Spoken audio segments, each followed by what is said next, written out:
मेरी हो चुकी थी दिवाली की वैकेशन और हम चल दिए अपनी दादा दादी के यहाँ और नाना नानी के यहाँ घूमने। और हम अभी पहुँच चुके हैं स्टेशन और वेट कर रहे हैं ट्रेन का।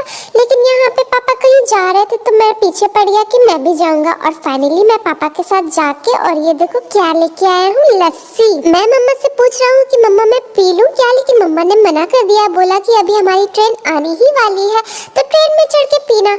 मैंने बोला ठीक है कोई बात नहीं, मैं ट्रेन पे ही पी लूंगा। और बस कुछ मिनटों में हमारी ट्रेन आने ही वाली है।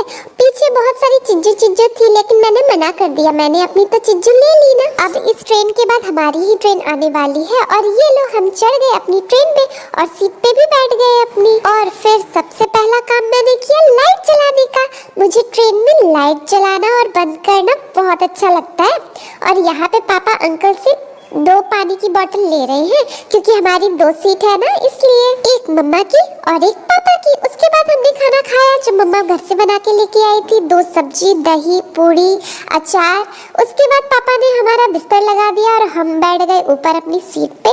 हमारी सीट थी ऊपर और पापा की सीट थी मिडिल वाली। और फाइनली जो स्टेशन पे लस्सी खरीदी थी वो मैं निकाल के पीने लगा। और जैसे ही मैंने लस्सी खोली पापा आ गए मुझसे लस्सी मांगने के लिए। फिर बहुत रिक्वेस्ट करने के बाद में मैंने पापा को लस्सी पिला ही दी अपनी और फिर पापा को बोला बाय, अब जाओ आप सो जाओ जाके।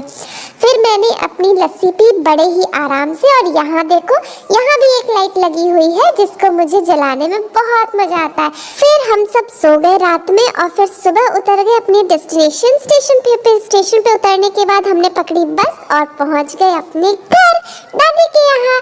और वहाँ पे मिला मैं अपने कजन से और वहाँ पे कजन से मिलकर बहुत मस्ती की। फिर मैं गया नाना नानी के यहाँ और सेलिब्रेट की बुआ फूफा जी की एनिवर्सरी। और मैं कहाँ कहाँ गया इन 10 दिनों में घूमने के लिए, जाने के लिए चैनल को सब्सक्राइब करें। Bye bye.